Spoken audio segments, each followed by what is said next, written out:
Hello everyone, welcome to India's first video note series YouTube channel. हम इस series में cover करने वाले हैं वर्ड्स बेस्ट क्वालिटी लेक्चर्स जो हमने सब्जेक्ट वाइज अरेंज किए हैं। So what are you guys waiting for? Go and check out channels playlist और सारे वीडियो नोट्स के नोट्स का लिंक आपको वीडियो के डिस्क्रिप्शन में मिल ही जाएगा। So let's begin today's lesson, that is heat transfer. Heat transfer से आप क्या रिलेट करोगे? वैसे अगर पढ़ाई के उस पे नहीं, ये सिर्फ ऐसा समझो हॉट पीपल की बात है, कैसे कैसे हीट ट्रांसफर होती है। जो लोग ज़्यादा हॉट होते हैं ना, उनको हीट ट्रांसफ़र करनी ही पड़ती है, और वो कैसे होती है वो आप सबको पता ही है। अब ऑब्जेक्टिव क्या है, हीट ट्रांसफ़र क्यों करते हैं, किस लिए होता है? अगर आपको कभी भी टेम्परेचर को कंट्रोल करना है एज इन इंडस्ट्रियल पर्पसेस या प्रोसेसेस में देखें, तो वहाँ पे आपको एक डिज़ायर्ड टेम्परेचर मेंटेन करना है। आपका ऐसा नहीं है कि आप 30 डिग्री सेल्सियस मेंटेन करना है तो आपको वही करना पड़ेगा। ये 80 मान लो, 80 ही मेंटेन करना है, ऐसा नहीं है वो 110 डिग्री सेल्सियस हो जाए। तो एक लिविंग इन्वायरमेंट मेंटेन करना है, अगर 37 डिग्री सेल्सियस मेंटेन करना है वो भी देखना पड़ता है। तो एक एफिशिएंसी बढ़ाने के लिए, टेम्परेचर को कंट्रोल करने के लिए, और देखो ओवर हीटिंग भी ज़रूरी नहीं। हॉट पीपल की अगर एक एग्जांपल देती हूँ, बहुत लोग ऐसे होते हैं जिनकी बॉडी हीट प्रोड्यूस करती है, और उससे क्या होता है, उनको इतना प्रॉब्लम होता है। रोजेशिया एक प्रॉब्लम है, आई गेस एक स्किन कंडीशन है जिसमें हीट ना बहुत ज़्यादा उनको ओवर हीटिंग होती है या एक्सेसिव हीट प्रोड्यूस होती है उनकी बॉडी में, और वो उनके फेस पे दिखती है, फेस रेड हो जाता है। तो वो ब्लश नहीं लगाते, उनका वो नेचुरल ब्लश है हॉट पीपल का। तो इसलिए हमें इंडस्ट्री में अगर कोई भी प्रोडक्ट एज इन हम यूज़ करने वाले हैं, या कोई भी हम लाइक इक्विपमेंट को डैमेज नहीं होने देना है, तो हमें थोड़ा सा हीट ट्रांसफ़र या हीट मैनेजमेंट को देखना पड़ेगा। आपको थर्मल मैनेजमेंट करना पड़ेगा, ऑप्टिमाइज़ करना। तो इसलिए क्या है, ये हमें ज़रूरी है हीट ट्रांसफ़र का। अब एप्लीकेशन क्या है, अगर आपको हीट ट्रांसफ़र के एप्लीकेशन यूजेस देखने हैं तो एक HVAC सिस्टम है जिसमें heating, ventilation and air conditioning system होता है। वो क्या करता है, जितना इंडोर टेम्परेचर है, आपका जो इंडोर का टेम्परेचर रहता है वो किसके थ्रू मेंटेन होता है, HVAC सिस्टम के थ्रू। पावर जनरेशन है, जैसे हीट एक्सचेंजर्स हैं पावर प्लांट में, बॉयलर्स, कूलिंग सिस्टम में, मैन्युफैक्चरिंग के टाइम पर, और एज इन आप हीट ट्रांसफ़र इन पर्टिकुलर जगह देख सकते हो, क्योंकि बहुत ज़रूरी है। आपका ऐसा नहीं है, अगर आप कुछ पका रहे हो, कुछ फूड प्रोसेसिंग चल रही है या किसी का स्टरलाइजेशन होना है, तो उसका एक पर्टिकुलर टेम्परेचर सेट होता है, पर्टिकुलर टेम्परेचर चाहिए होता है। वो कैसे मिलेगा, वो हीट के बेसिस पर ही मिलेगा। अब आपको जो स्टरलाइज करना है, अगर 120 डिग्री, आई डोंट नो कितने में होता है, but still I am telling you कि 120 मान के चलने पे ये होता है कि अगर 120 है और आपको उसको क्या करना है, 150 पे कर रहे हो, 150 पे पता चला आपने उसको स्टरलाइज कर दिया, तो पता चला आपने तो फूड प्रोसेसिंग ही ख़राब कर दी, फूड इंडस्ट्री में खाना ही ख़राब हो गया आने जाने का। तो ये देखना पड़ता है, कूलिंग सिस्टम की बहुत सारी चीज़ों को देख के चलना पड़ता है। अब इसका मैकेनिज्म हमें पता होना चाहिए। देखो 3 प्राइमरी मैकेनिज्म है जिसमें कंडक्शन, कन्वेक्शन और रेडिएशन, CCR। ये आपको ध्यान रखना है। हीट ट्रांसफ़र में हम CCR पर ज़्यादा ध्यान देंगे, वो हमें पता होना चाहिए। जैसे कंडक्शन है, कंडक्शन में क्या होता है, उसमें जो ट्रांसफ़र हो रही है हीट, वो डायरेक्टली एक तरीके से डायरेक्ट कांटेक्ट होता है मॉलिक्यूल्स के बीच में। अब जैसे हमारा कोई भी सॉलिड पार्टिकल्स है, सॉलिड पार्टिकल में मॉलिक्यूल्स तो होते हैं ना। अब मॉलिक्यूल्स के बीच में जो डायरेक्ट हीट पास हो रही है, या एक तरीके से डायरेक्ट कांटेक्ट हो रहा है मॉलिक्यूल, इन दोनों मॉलिक्यूल या सब मॉलिक्यूल्स के बीच में, तो उसको हम क्या बोलते हैं, कंडक्शन बोलते हैं। ऐसे मान के चलो ट्रांसफ़र हो रही है हीट किसके through, direct contact between molecules जो सॉलिड में है, या फिर आप मान के चलिए सॉलिड ऑब्जेक्ट जब कांटेक्ट में आता है हीट के, यार देखो मॉलिक्यूल तो आएगा नहीं, सबसे पहले सॉलिड कांटेक्ट में ही आएगा। सॉलिड जैसे ही हीट होना शुरू होगा तो उसके अंदर के जो मॉलिक्यूल्स हैं, one molecule to another, another to another, ऐसे करके क्या होता है, कंडक्शन होता है। क्या कर सकते हैं, पास थ्रू होती है हीट। अब हीटिंग करते हो आप एक एंड से मेटल रॉड के, तो वो क्या करता है, वो ट्रांसफ़र होती है, वो ट्रैवल करती है हीट दूसरे एंड तक। अगर आपकी हीटिंग यहाँ से स्टार्ट हुई है तो यहाँ तक पहुँच ही जाएगी। अब आपने देखा होगा पानी गर्म काम करने वाली ना रॉड आती हैं, ठीक है। अगर आप उसको पानी में डालते हो, नीचे डालते हो ना, मतलब नीचे ही रहती है पानी के बकेट के जस्ट नीचे, ऐसा तो फिर ऐसा क्यों नहीं है कि ऊपर क्यों आ रहा है? इसीलिए आता है क्योंकि वो कंडक्ट हो रही है, कंडक्शन चल रहा है हीट का। कन्वेक्शन की बात करें तो इस जिसमें हीट जो है वो फ्लूइड के थ्रू मूवमेंट करती है। जो मूवमेंट होता है वो फ्लूइड में होता है, जैसे आपका लिक्विड है ये गैस है, उसके बीच में कन्वेक्शन। आप कंडक्शन की बात करो तो यहाँ सॉलिड को ध्यान में रखना कि हमारे पास सॉलिड का एग्जाम्पल था। अगर हम कन्वेक्शन की बात करें तो हमारे क्या माइंड में रहना चाहिए, लिक्विड या गैसेस। और ये तब होता है या तब अकर होता है जब फ्लूइड जो है वो बल्क मोशन में है, ठीक है। This occurs due to the fluid's bulk motion.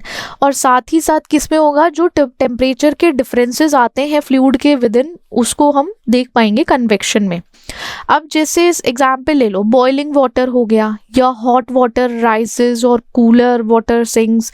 इस तरीके से समझो एक सर्कुलर पैटर्न क्रिएट होता है, सर्कुलर पैटर्न के थ्रू ही बॉइलिंग होनी शुरू होती है। अब रेडिएशन है, हमारा CCR में आर है रेडिएशन, वो ट्रांसफ़र करता है हीट को इलेक्ट्रोमैग्नेटिक वेव्स के थ्रू। किसके थ्रू ट्रांसफ़र करता है, इलेक्ट्रोमैग्नेटिक वेव्स के थ्रू। इसमें कोई मीडियम की ज़रूरत नहीं होती। इसमें क्या होता है, एक ऑब्जेक्ट है वो इमिट करेगा रेडिएशन और एक दूसरा ऑब्जेक्ट है वो एब्जॉर्ब करेगा उसको, थर्मल रेडिएशन को।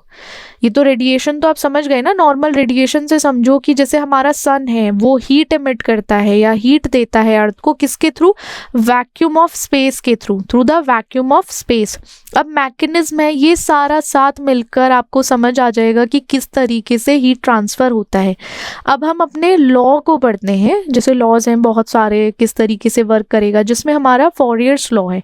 ये इम्पॉर्टेंट है, इसको थोड़ा सा ध्यान से पढ़ना, काम आएगा, एग्जाम में आ सकता है, तो इसलिए इसको पढ़ लेना।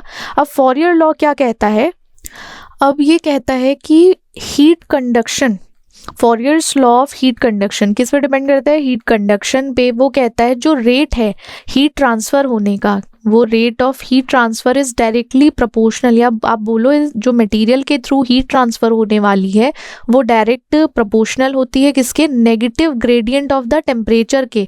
जो हमारा नेगेटिव ग्रेडियंट टेम्परेचर है, साथ ही साथ एरिया जिसमें हीट फ्लो हो रही है उसके भी प्रोपोर्शनल है। आप ऐसे समझो हमारा जो रेट ऑफ हीट ट्रांसफ़र है, ये हीट का मतलब ऐसे आप हीट समझ लो, हीट ट्रांसफ़र हो रही है वो किसके प्रोपोर्शनल होता है, टेम्परेचर के, ठीक है। नेगेटिव ग्रेडियंट टेम्परेचर जो है और एक एरिया जिसके थ्रू हीट फ्लो करने वाली है, ऐसे समझो आपका देखो हीट फ्लक्स हो रहा है, क्यू क्या है हमारा, या हीट फ्लक्स है, वो डायरेक्टली प्रोपोर्शनल मान लो या इक्वल टू मान लो वो नेगेटिव टेम्परेचर ग्रेडियंट के उसमें है, ये नेगेटिव टेम्परेचर ग्रेडियंट है।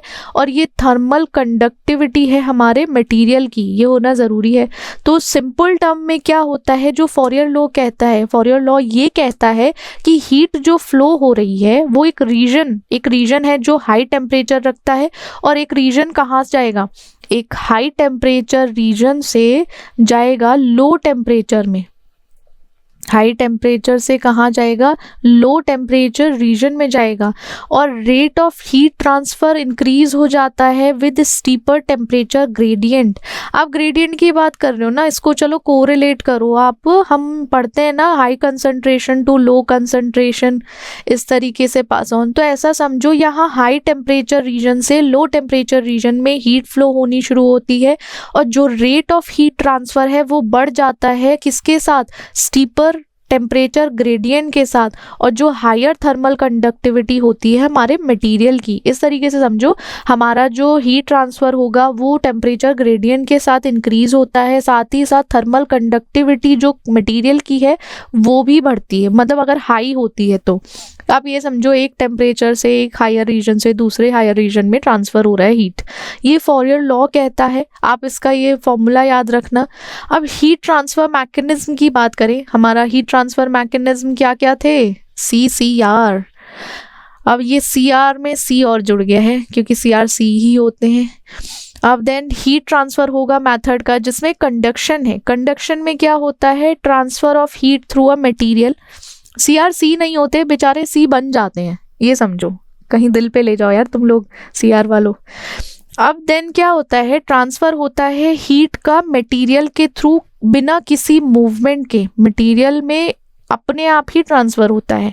ऐसा नहीं है कि उसको कोई मोशन करना पड़ेगा या कुछ है। आप देखोगे सॉलिड है, सॉलिड में मॉलिक्यूल में one molecule to another molecule easily transfer हो जाती है हीट। अब मैकेनिज्म क्या है, ये क्यों होता है, ये काइनेटिक एनर्जी की वजह से होता है। क्या होता है, जो काइनेटिक एनर्जी है किसके बीच में, मॉलिक्यूल्स के बीच में या फिर एटम्स के बीच में, उसकी वजह से one end to another end easily transfer हो पाती है हीट। अब हीट फ्लो करती है मेटल रॉड में, एक वन एंड से, अगर आप एक एंड आप समझो, आपके पास कोई मेटल रॉड है, उसमें आप इधर हीट करना स्टार्ट करो, यहाँ पे इस पे हीट करना स्टार्ट करोगे, धीरे धीरे धीरे धीरे वो हीट फ्लो होनी शुरू हो जाएगी पूरे मेटल में। अरे घर में चलो दूर मत जाओ, आपने कढ़ाई चढ़ाई है तो उसमें क्या होगा, आप एज इन स्पून यूज़ कर रहे हो, स्पून को थोड़ी देर ना उसके रखा छोड़ दो, तो क्या होगा, अगर आप उसको वहाँ किसी भी अपने वेसल के या फिर एक अपने उसके ऊपर छोड़ दोगे किसी बर्तन के ऊपर, तो क्या होगा, हीट उसमें ना जो आपका स्पून है या कुछ भी है उसमें ट्रांसफ़र होना है। थोड़े देखोगे एंड में जाके वो गर्म हो जाता है, वो भी गर्म हो जाएगा, तो हीट फ्लो होनी शुरू हो जाती है। तो इससे फैक्टर क्या है, thermal conductivity of the material, cross sectional area, temperature gradient and thickness. तो ये हमारा हीट ट्रांसफर मेथड था जिसमें कंडक्शन हमने देखा। देन कन्वेक्शन आता है। कन्वेक्शन में क्या है, हीट होती है ट्रांसफर किसके थ्रू, फिजिकल मूवमेंट होता है फ्लूइड का, correct. Transfer of heat by the physical movement of a fluid, liquid हो या गैस हो उसमें फ्लूइड की फिजिकल मूवमेंट होगी, बट ये हमारे कंडक्शन में नहीं होती, बट कन्वेक्शन में होती है। अब वार्मर फ्लूइड है वो लेस डेंस रहता है, लेस डेंस हो जाएगा और राइज होना शुरू होता है। और साथ ही साथ वाइल अगर आप देखो, हालांकि कूलर फ्लूइड जो होता है वो सिंक करने लगता है। अब ये ऐसे समझो, एक आप ऐसे समझो कन्वेक्टिंग करंट क्रिएट हो रहा है। आपका ये एक बकेट है, बकेट में पानी मान के चलो या कोई भी फ्लूइड है एज इन, तो क्या होगा, ये इस मोशन में गर्म होता है। पहले क्या होगा, आपका जो नीचे का पार्ट जो है, आपका कोई भी यूटेंसिल में कुछ आप गर्म कर रहे हो, तो गर्म करने से क्या है, यहाँ गर्म होगा, फिर धीरे धीरे क्या होगा, वार्मर लेसर जो है लेस डेंस होता है और वो ऊपर जाने लगता है, ऊपर चला जाता है, और जो कूलर होता है, ठंडा पार्ट होता है फ्लूइड का, वो सिंक होने लगता है, वो नीचे आ जाता है। तो इस तरीके से चलो, नीचे का तो ऊपर चला जाएगा और ऊपर का नीचे आ जाएगा, तो ये कन्वेक्शन है। अब बॉइलिंग वाटर है, वहां पे क्या होता है, हॉट वाटर बॉटम से राइज होके टॉप पे चला जाता है, टॉप वाटर जो है कूलर है वो सिंक होके नीचे आ जाता है बॉटम में।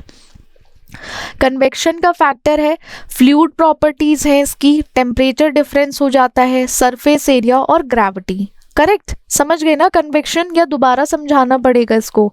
ऐसा समझो कि आप अगर गर्म करना कोई भी चीज़ स्टार्ट करते हो, तो ऐसा नहीं है उसमें मूवमेंट हो रही है मॉलिक्यूल्स की, उसमें वो फिजिकल मूवमेंट होता है। जो हमारा फ्लूइड या गैसेस होते हैं ना, उनमें खुद ही की फिजिकल मूवमेंट हो जाती है, ऊपर नीचे अप डाउन वो कर लेते हैं।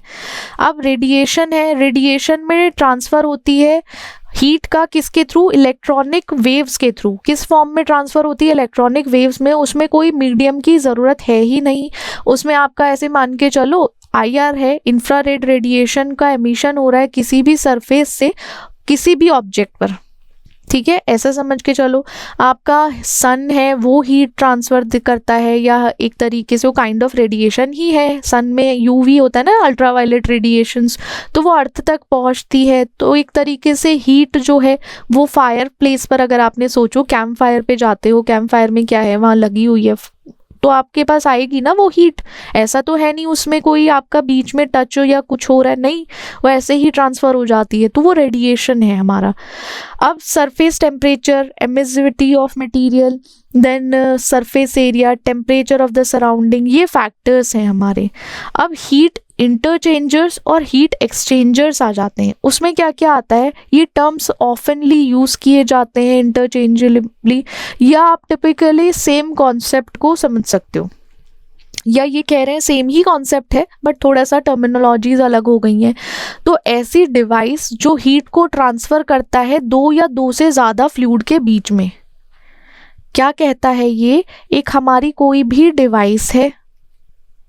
अब डिवाइस क्या कर रही है, हीट को ये हीट है, हीट को ट्रांसफर हो कर रही है या हीट ट्रांसफर हो रहा है हमारा फ्लूइड के मॉलिक्यूल। आप ऐसे समझो हमारा फ्लूइड है, दो या दो से ज़्यादा, टू और टू मोर देन टू अगर फ्लूइड्स हैं उनके बीच में ये डिवाइस ट्रांसफ़र करेगी हीट को। अब हीट इंटरचेंजर क्या होता है वो हम कॉमनली नहीं यूज़ करते, बट टिपिकली इस डिवाइस में ये होता है कि एक्सचेंज होती है हीट प्रोसेस स्ट्रीम्स में। प्रोसेस स्ट्रीम्स होती है ना, उनके बीच में हीट। जब इंडस्ट्रियल सेटअप है, हम ऑलरेडी इंडस्ट्री में पहुंच चुके हैं, ये मत सोचो आप घर में अप्लाई कर लोगे इसको।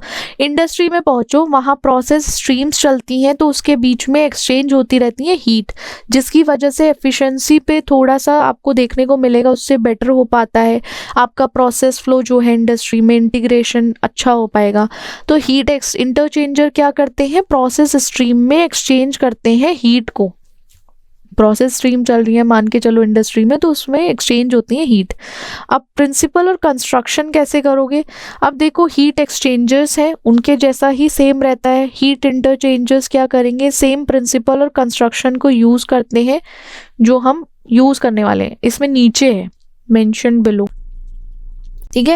ये हमारा, इसमें हमें पहले हीट एक्सचेंजर्स को पढ़ना चाहिए था, देन हम हीट इंटरचेंजर्स को पढ़ते हैं, बट ये थोड़ा अप एंड डाउन हो गया, कोई प्रॉब्लम नहीं है, बट हम पहले हीट एक्सचेंजर्स को पढ़ लेते हैं। इसमें हीट एक्सचेंजर्स में क्या होता है, हीट एक्सचेंजर ट्रांसफ़र करता है थर्मल एनर्जी को एक फ्लूइड से दूसरे में विदाउट मिक्सिंग द फ्लूइड। ये क्या करता है, ऐसे सोचो आपका एक स्ट्रीम ऐसे जा रहा है, एक स्ट्रीम ऐसे जा रहा है, इसमें इसको हीट ट्रांसफ़र कर दी वन फ्लूइड से अनदर बिना मिले, ऐसा नहीं है दोनों मिक्स हो गए फ्लूइड।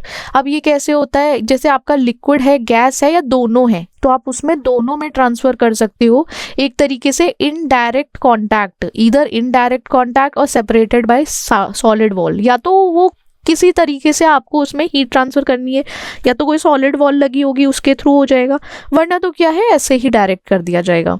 अब जैसे शेल एंड ट्यूब एक हीट एक्सचेंजर है, ये सारे टाइप्स ऑफ हीट एक्सचेंजर्स हैं जो हमें देखने हैं। जैसे फर्स्ट हमारा शेल ट्यूब हीट एक्सचेंजर आता है, उसमें एक सीरीज ऑफ ट्यूब्स रहती हैं, वो क्या करती हैं, one set carrying the hot fluid and the other carrying the cold fluid.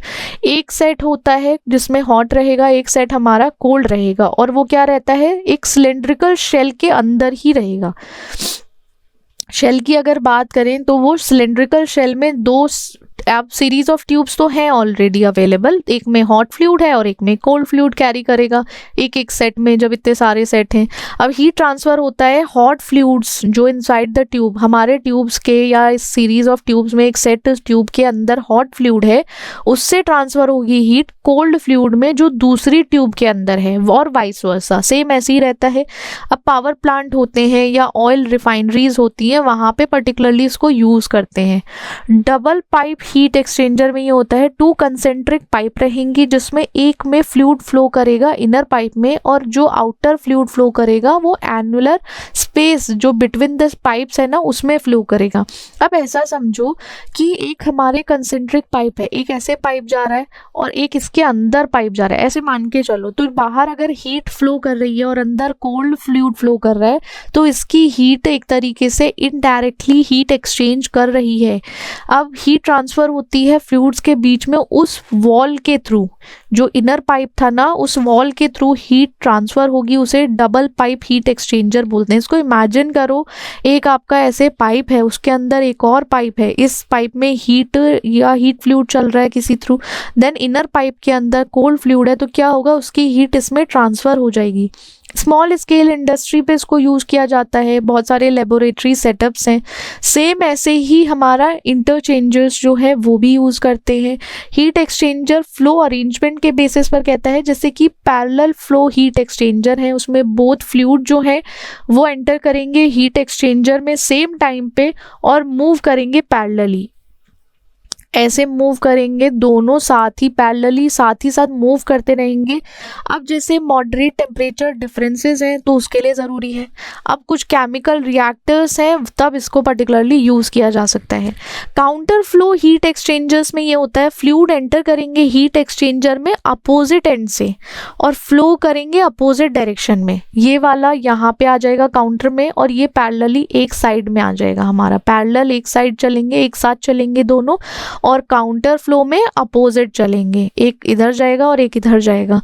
इसमें मोर एफिशिएंट है पैरेलल फ्लो के हिसाब से, एक लार्जर टेम्परेचर ग्रेडियंट हम अचीव कर सकते हैं। फॉर एग्जांपल आपका स्टीम कंडेंसर होते हैं, इकोनोमाइजर हैं, उनमें हम काउंटर फ्लो हीट एक्सचेंजर को देख सकते हैं। फिर क्रॉस फ्लो हीट एक्सचेंजर्स आ जाते हैं, जिसका डिस्क्रिप्शन ये है कि फ्लूइड जो है वो परपेंडिकुलर रहता है ईच अदर से, इस तरीके से कुछ परपेंडिकुलर रहता है। अब इसका क्या रहता है कि ये एप्लीकेशन है, कुछ लिमिटेड स्पेसेस हैं वहाँ बहुत अच्छा काम करेगा, जैसे हमारे कार रेडिएटर्स होते हैं या एयर हैंडलिंग यूनिट्स होती हैं, तो वहाँ पे क्रॉस फ्लो हीट एक्सचेंजर्स को यूज़ करते हैं। अब एप्लीकेशन क्या है, हम पर्टिकुलरली कब यूज़ करते हैं इसको, देखो जब पावर जनरेशन होना हो तब हम हीट एक्सचेंजर को यूज़ करते हैं, जिसमें हमारे स्टीम जनरेटर्स हैं, कंडेंसर्स हैं, फीड वाटर हीटर्स आ जाएंगे, HVAC सिस्टम है जिसमें heating, ventilation, air conditioning units होती हैं, जैसे रेजिडेंशियल बिल्डिंग्स हैं। आपने यहाँ पे आई गेस इतना नहीं है HVAC सिस्टम यूज़ होता है, बट बाहर कंट्रीज़ में बहुत ज़्यादा यूज़ करते हैं। वहाँ क्या होता है, इंडो जो रेजिडेंशियल एरियाज रहती हैं, बिल्डिंग्स रहती है, तो उसमें ये ना पहले से ही सिस्टम लाइक इंस्टॉल्ड रहता है। केमिकल प्रोसेसिंग के टाइम पे आपका फूड बेवरेजेस है, ऑटोमोटिव है, जहाँ पे रेफ्रिजरेटर हैं, तो वहाँ पे ज़रूरत पड़ती है हमें। एक पॉइंट हमने हीट इंटरचेंजर को देख लेते हैं। प्रिंसिपल कंस्ट्रक्शन हम ऑलरेडी एक्सचेंजर्स में पढ़ चुके हैं, हीट एक्सचेंजर्स में। अब इसका एप्लीकेशन कहाँ यूज़ करता है, अगर आपका कोई भी इंटीग्रेटेड सिस्टम है जहाँ पे ऑप्टिमाइज हीट रिकवरी होनी चाहिए या एनर्जी कंजप्शन कम है, वहाँ पे आप हीट इंटरचेंजर्स को यूज़ कर सकते हो। जैसे हमारे केमिकल प्लांट्स हो गए या रिफाइनरीज हो गई, तो वहाँ पे आप किसको यूज़ करोगे, हीट इंटरचेंजर्स को। हीट एक्सचेंजर्स हम ऑलरेडी पढ़ चुके हैं, तो आप समझ ही गए होंगे किस तरीके से हम उसको यूज़ करते हैं, करेक्ट। ये था हमारा हीट ट्रांसफ़र के बारे में, जो हम ऑलरेडी सब कुछ डिस्कस कर चुके हैं। देन नेक्स्ट उसमें हम मूव करेंगे इवैपोरेशन पर।